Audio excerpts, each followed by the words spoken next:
Hai, kita berjumpa lagi dalam video pembelajaran. Kali ini kita akan sama-sama belajar materi program linier, di mana materi program linier ini merupakan submateri dari mata kuliah riset operasi. Program linier atau biasa disebut dengan linear programming merupakan salah satu teknik operasi riset yang digunakan paling luas dan diketahui dengan baik. Linear programming merupakan metode matematik dalam mengalokasikan sumber daya yang langka untuk mencapai suatu tujuan seperti memaksimumkan keuntungan atau meminimumkan biaya. Linear programming banyak diterapkan dalam pemecahan masalah pada bidang ekonomi, industri, militer, sosial, dan lain-lain. Formulasi model linear programming adalah masalah keputusan yang sering dihadapi dalam menganalisis segala sesuatu. Contohnya, untuk mengalokasikan optimum sumber daya yang langka. Sumber daya dapat berupa uang, tenaga kerja, bahan mentah, kapasitas mesin, waktu, ruangan, atau teknologi. Hasil yang diinginkan ditunjukkan sebagai maksimisasi dari beberapa ukuran seperti profit, penjualan, dan kesejahteraan atau minimalisasi seperti biaya, waktu, dan jarak.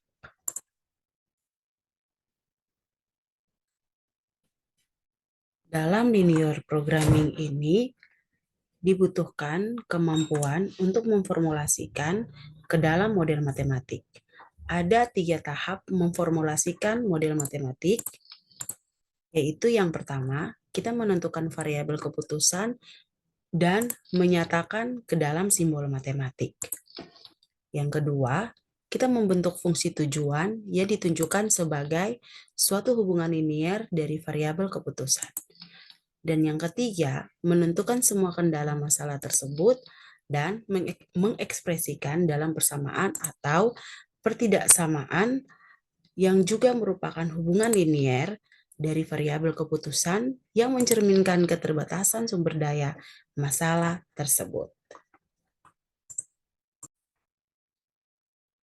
Jadi sekali lagi teman-teman perlu mengingat bahwa dalam linear programming itu kita membutuhkan 3 tahap untuk memformulasikan ke dalam model matematik.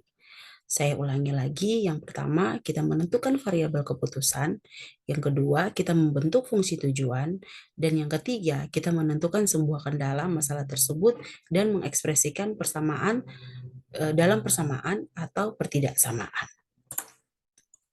Untuk lebih jelasnya, misalkan di sini diberikan contoh, sebuah perusahaan ingin menentukan berapa banyak masing-masing dari 3 produk yang berbeda yang akan dihasilkan dengan tersedianya sumber daya yang terbatas agar diperoleh keuntungan yang maksimum. Jadi, kita punya sumber daya yang terbatas, kemudian kita mau memaksimumkan keuntungan dari sumber daya tersebut. Misalkan di sini ada kebutuhan buruh, kemudian bahan mentah dan sumbangan keuntungan masing-masing produk adalah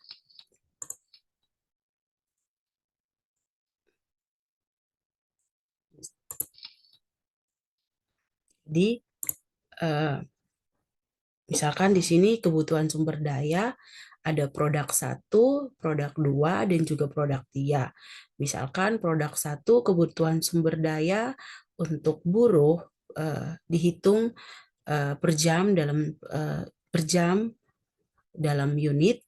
Misalkan produk 1 membutuhkan 5 buruh jam per unit, kemudian bahannya itu 4 kg per unit, dan juga keuntungannya Rp3 per unit.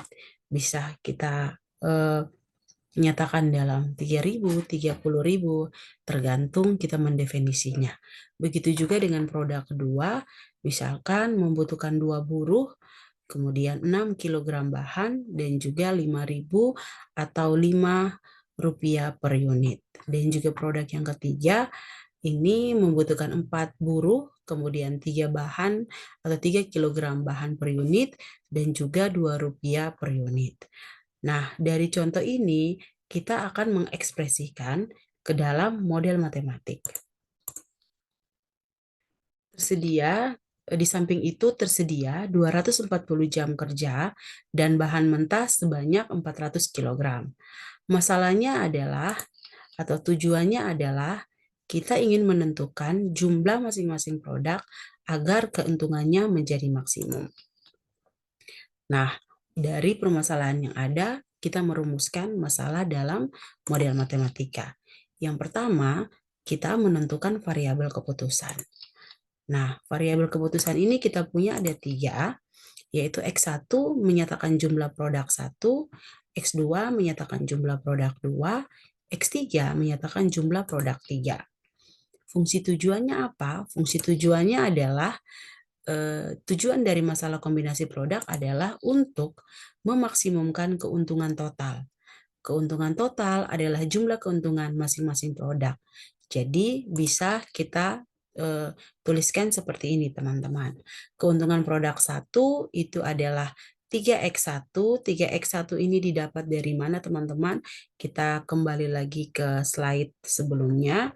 Jadi 3X1 ini adalah diambil dari keuntungan Rp3 per menit dikalikan produk 1. Jadi 3X1. Ya, kita kembali lagi. Jadi keuntungan produk 1 ini 3X1, kemudian keuntungan produk 2, 5X2, dan keuntungan produk 3, 2X3. Nah, fungsi tujuannya dapat kita tulis sebagai berikut. Z sama dengan 3X1 ditambah 5X2 ditambah 2X3. Nah, berikutnya kita menentukan fungsi kendala. Yang menjadi fungsi kendala di dalam kombinasi produk di atas adalah jumlah barang dan bahan mentah yang terbatas. Masing-masing produk membutuhkan buruh maupun bahan mentah. Nah, produk 1 membutuhkan buruh untuk menghasilkan tiap unit adalah 5 jam, sehingga buruh yang dibutuhkan untuk produk 1 adalah 5X1, kemudian produk 2 membutuhkan buruh 2X2, dan juga produk 3 membutuhkan buruh 4X3. Jumlah jam buruh yang tersedia adalah 240 jam, sehingga fungsi kendala buruh dapat kita tulis sebagai berikut. 5X1 ditambah 2X2 ditambah 4X3 itu lebih kecil sama dengan 240. Kendala bahan mentah dirumuskan dengan cara yang sama, maka produk 1 membutuhkan 4 kg per unit, produk 2 membutuhkan 6 kg per unit, sedangkan produk 3 membutuhkan 6 kg per unit. Bahan mentahnya ini yang tersedia adalah 400 kg. Maka fungsi kendala dapat dirumuskan atau dapat ditulis ke dalam model matematika sebagai berikut, yaitu 4X1 ditambah 6X2 ditambah 6X3 itu lebih kecil sama dengan 400. Juga harus dibatasi masing-masing variabel hanya pada nilai positif, karena akan tidak masuk akal untuk menghasilkan jumlah produk yang negatif. Kendala-kendala ini dinamakan non-negative constraint dan secara matematik dirumuskan sebagai berikut. X1 itu harus lebih besar atau sama dengan 0, begitu juga dengan X2 dan juga X3. Jadi, masalah linear programming dapat dirumuskan ke dalam suatu model matematis. Yang pertama, fungsi tujuannya adalah memaksimumkan Z sama dengan 3X1 ditambah 5X2 ditambah 2X3, dan fungsi kendalanya, fungsi kendala yang pertama untuk buruh yaitu 5X1 ditambah 2X2 ditambah 4X3 itu lebih kecil dari 240, Kemudian bahan mentahnya 4x1 ditambah 6x2 ditambah 6x3 itu lebih kecil dari 400, di mana x1, x2, dan x3-nya itu harus lebih besar dari 0, atau dengan kata lain tidak boleh negatif. Jadi teman-teman, 5x1, 2x1, kemudian 4x3 ini menyatakan jumlah 5 buruh untuk produk 1, 2 buruh untuk produk X2, dan 4 buruh untuk produk X3, di mana buruh yang ada itu yang tersedia adalah 240 buruh. Misalkan buruh itu dalam satuan orang berarti ada 240 orang.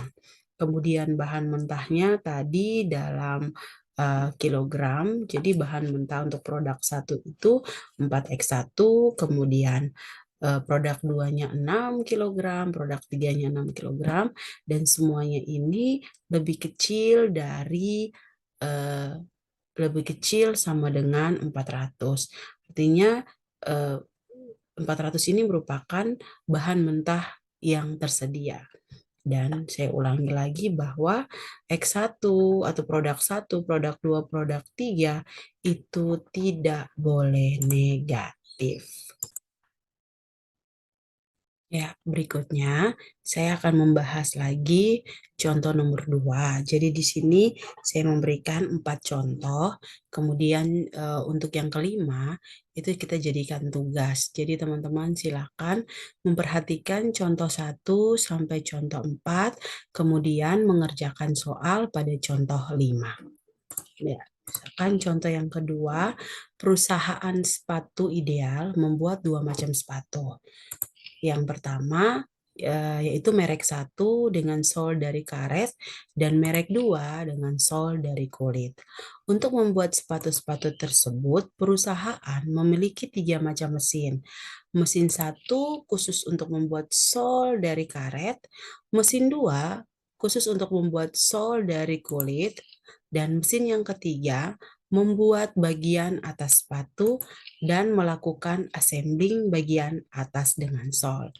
Setiap lusin sepatu merek 1 mula-mula dikerjakan di mesin 1 selama 2 jam, kemudian tanpa melalui mesin 2, terus dikerjakan di mesin 3 selama 6 jam, sedangkan untuk sepatu merek 2 tidak diproses di mesin 1, kemudian tetapi pertama kali dikerjakan di mesin 2 selama 3 jam, kemudian di mesin yang ketiga selama 5 jam.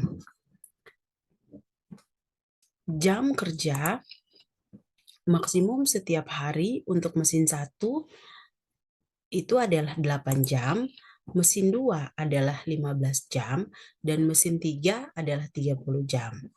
Sumbangan terhadap laba untuk setiap lusin sepatu merek 1 adalah sebesar Rp300.000 dan merek 2 ini Rp500.000.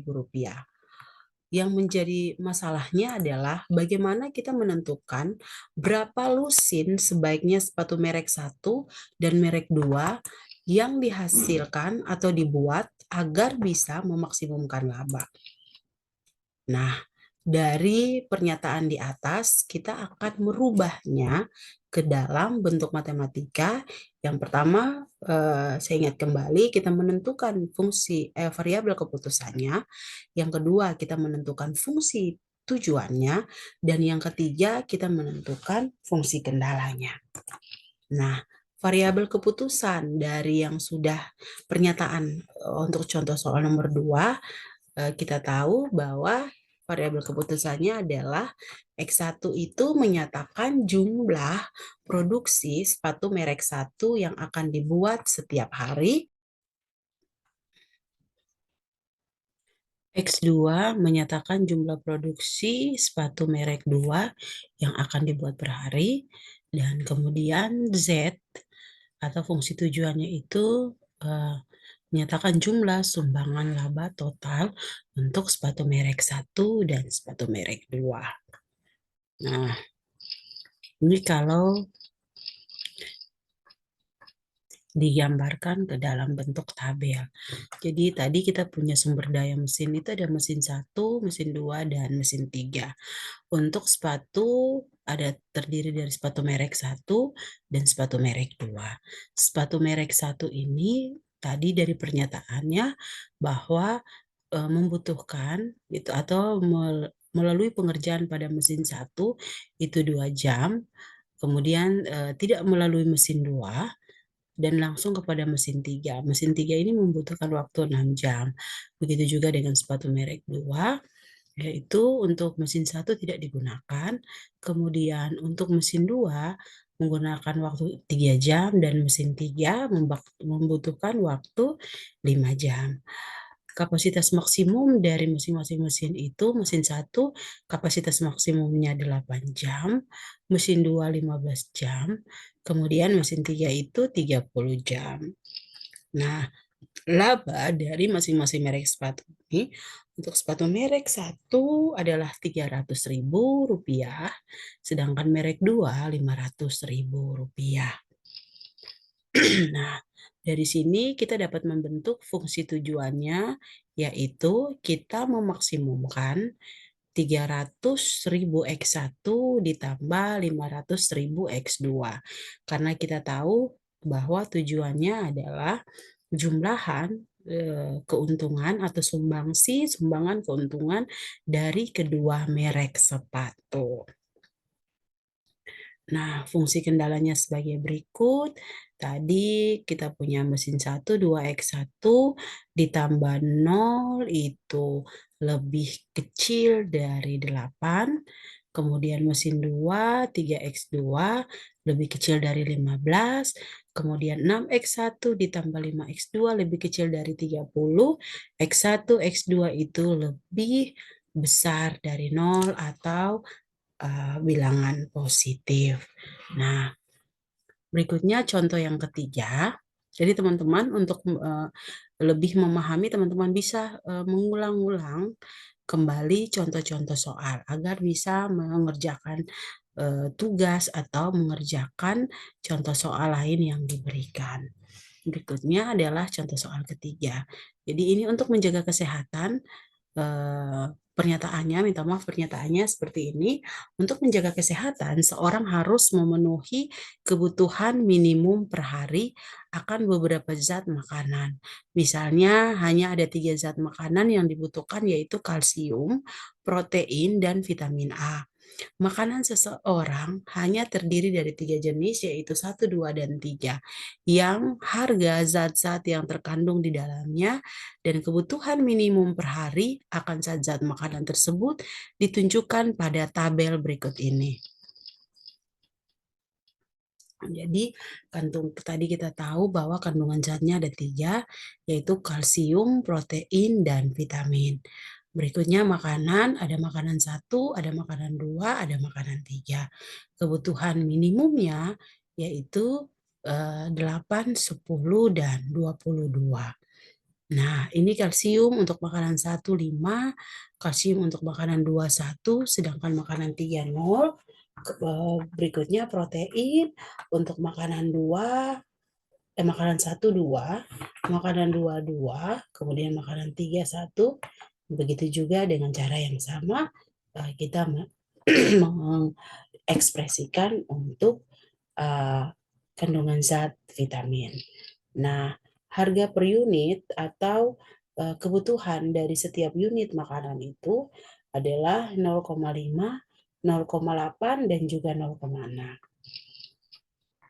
Dari tabel di atas dapat kita ekspresikan variabel keputusannya sebagai berikut. Jadi X1 itu menyatakan jumlah makanan 1, X2 merupakan jumlah makanan 2, dan X3 merupakan jumlah makanan 3. Fungsi tujuannya adalah kita meminimumkan Z atau Z itu sama dengan 0,5 X1, 0,5 X2, dan 0,5 X3. Ya, untuk fungsi kendalanya, yang pertama kalsium itu 5X1 ditambah X2, itu lebih kecil dari 8, kemudian protein, dan juga vitamin. Jadi untuk menulis fungsi tujuan itu sama seperti tadi, sama seperti pernyataan di contoh 1 dan contoh 2. Kemudian karena kita punya variabelnya ada 2, maka X1 dan X2 itu harus lebih besar dari 0 atau dia itu harus positif. Nah, berikutnya contoh yang keempat, perusahaan industri Ari dan Sons menghasilkan 2 jenis produk, yaitu P1 dan P4, masing-masing memerlukan 2 macam bahan baku A dan B. Harga jual tiap satuan adalah 1.500 dan 100.000. Bahan baku A yang tersedia adalah sebanyak 600 satuan dan bahan B sebanyak 100 satuan. Satu satuan P1 memerlukan satu satuan bahan baku A dan satu satuan bahan baku B, sedangkan produk P2 memerlukan satu satuan A dan satu satuan B. Semua informasi dapat dituangkan ke dalam tabel berikut. Tapi sebelum kita membaca tabel ini, kita kembali lagi ke slide yang sebelumnya, teman-teman.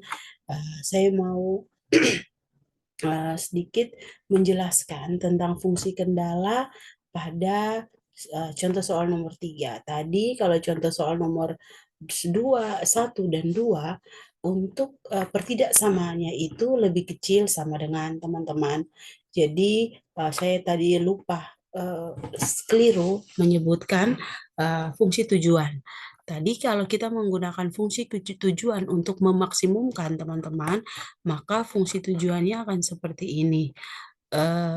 Fungsi tujuannya yaitu memaksimumkan Z, bla bla bla, X1 ditambah bla bla bla X2. Kemudian untuk fungsi kendalanya, pertidaksamaan yang digunakan adalah lebih kecil sama dengan teman-teman. Tapi beda kasus dengan contoh yang ketiga, karena fungsi tujuannya kita meminimumkan, jadi ini variabel keputusannya, fungsi tujuannya adalah meminimumkan, maka fungsi kendalanya itu harus pakai pertidaksamaan lebih besar sama dengan. Itu teman-teman perhatikan ada 2 perbedaan antara meminimumkan dan memaksimumkan. Ya, kita kembali lagi ke tabel yang tadi. Jadi dari tabel ini bahan bakunya yaitu A dan B, jenis produksinya P1 dan P2. P1 membutuhkan bahan baku A-nya 1, bahan baku B-nya 2. Begitu juga dengan P2 membutuhkan bahan bakunya 1 dan bahan baku A-nya 1 dan bahan baku B-nya 1. Bahan baku yang tersedia adalah 600 untuk bahan baku A dan 1.000 untuk bahan baku B. Harga jualnya dijual dengan produksi atau produk P1 itu 150, sedangkan produk P2 adalah 100. Maka kita bisa menentukan variabel keputusannya, yaitu P1 merupakan X1, P2 merupakan X2. Kemudian fungsi tujuannya sama seperti contoh 1 dan contoh 2, kita memaksimumkan Z-nya, labanya yaitu 150 X1 ditambah 150.000 X1 ditambah 100.000 X2, maka fungsi kendalanya kita tulis sebagai berikut. Nah, karena kita memaksimumkan, maka pertidaksamaan yang digunakan adalah lebih kecil sama dengan. Nah, berikutnya untuk tugas, teman-teman, ini contoh nomor 5, teman-teman, tolong ubah pernyataan ini ke dalam model matematik dengan menentukan variabel keputusan, fungsi tujuan, dan juga fungsi kendala. Tugasnya nanti dikumpulkan di prodi dengan hari yang nanti ditentukan. Untuk lebih lanjut nanti disampaikan di WhatsApp group. Oke, kita lanjut teman-teman. Ya, jadi dari yang sudah kita belajar di awal, maka kita dapat menyatakan atau dapat dinyatakan bentuk umum model linear programming atau program linear sebagai berikut. Tadi dari contoh 1 sampai contoh 4 kita dapati bahwa fungsi tujuan yang bisa kita gunakan dalam linear programming adalah kita memaksimumkan sesuatu atau meminimumkan sesuatu. Jadi misalkan kita memaksimumkan sesuatu, berarti kita menekan bahan baku untuk mendapatkan mendapatkan keuntungan yang maksimum, atau kita sebaliknya kita meminimumkan bahan baku untuk mendapatkan keuntungan yang maksimum. Jadi ada tujuan untuk memaksimumkan dan tujuan untuk meminimumkan. Nah, secara umum model linear programming dapat ditulis sebagai berikut. Z sama dengan J sama dengan 1 sampai N, di mana CJ dikalikan XJ atau jumlahan dari CJ dikalikan XJ.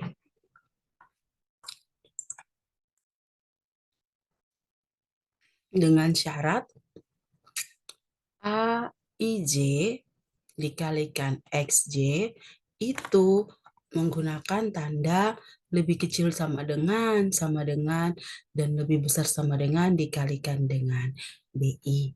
Untuk semua I itu bergerak dari 1, 2, sampai N, dan semua XJ harus lebih besar dari 0 atau bernilai negatif. Ya, mari kita sama-sama lihat keterangannya. XJ ini menyatakan banyaknya kegiatan J, di mana J itu sama dengan 1 sampai 2, 1, 2, sampai N. Berarti di sini terdapat N variabel keputusan. Berikutnya, Z itu saya kembali lagi, XJ itu menyatakan variabel keputusan, kemudian Z itu menyatakan nilai fungsi tujuan, CJ itu adalah sumbangan per unit kegiatan J untuk masalah maksimisasi CJ menunjukkan keuntungan atau penerimaan per unit, sementara dalam kasus minimisasi menunjukkan biaya per unit. Nah, untuk BI-nya itu menyatakan jumlah sumber daya ke I 1, 2, sampai N berarti terdapat M sampai M berarti terdapat M jenis sumber daya, sedangkan AIJ menyatakan banyaknya sumber daya I yang dikonsumsi sumber daya J. Ya, ini asumsi model linear programming. Jadi model linear programming ini mengandung asumsi-asumsi implisit tertentu yang harus dipenuhi agar definisinya sebagai suatu masalah linear programming yang absah. Jadi kita perlu mengingat lagi bahwa linear programming itu juga membutuhkan asumsi-asumsi tertentu untuk yang perlu kita penuhi itu sebagai suatu masalah linear programming yang absah. Nanti di pertemuan-pertemuan berikutnya kita akan belajar asumsi-asumsi seperti apa yang bisa kita gunakan. Gitu. Atau misalkan begini teman-teman, kita mau menghitung jarak, itu jarak pendistribusian suatu produk gitu. Suatu produk misalkan kita mulai berjalan dari depot atau gudang kita ke pelanggan 1, kemudian pelanggan 2, kembali ke depot, kita mengasumsikan bahwa jarak antara jarak pergi dari gudang ke pelanggan 1 dan jarak pulang dari pelanggan 1 ke gudang itu sama gitu, walaupun kenyataannya kita bisa ikut jalur lain atau jalur yang lebih pendek, namun kita perlu mengasumsikan itu supaya ketika kita menghitung jarak atau mengoptimalkan jarak pendistribusian, kita bisa mendapatkan solusi yang optimal. Itu contoh-contoh dari asumsi-asumsi implisit tertentu yang harus kita penuhi. Nah, tadi asumsi-asumsi tersebut meliputi linearity dan additivity. Syarat utama dari linear programming adalah bahwa fungsi tujuan dan semua kendala harus linear atau garis lurus, gitu. Nah, yang kedua, yang berikutnya, linear programming juga mensyaratkan bahwa jumlah variabel, kriteria dan jumlah penggunaan sumber daya harus bersifat aditif. Teman-teman perlu perhatikan harus bersifat aditif. Contoh, keuntungan total Z yang merupakan variabel keputusan sama dengan jumlah keuntungan yang diperoleh dari kegiatan C, J, XJ. Juga seluruh sumber daya yang digunakan untuk semua kegiatan harus sama dengan sumber daya yang digunakan untuk masing-masing kegiatan. Gitu tadi contohnya seperti yang sudah saya sampaikan di awal. Kita ingin mendistribusikan suatu produk, kemudian kita mau mengoptimalkan jarak, kita perlu mengasumsikan bahwa jarak pergi dan pulang dari gudang ke satu tempat itu adalah sama, gitu. Aditif dapat diartikan sebagai tak adanya penyesuaian pada perhitungan variabel keputusan karena terjadinya interaksi. Berikutnya adalah divisibility.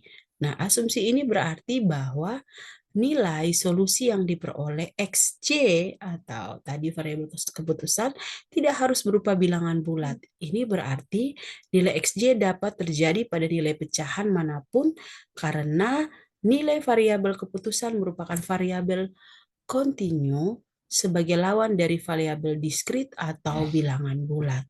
Kemudian yang ketiga adalah deterministik. Nah, dalam linear programming ini, semua parameter model C, J, A, I, J, B, I diasumsikan diketahui konstan.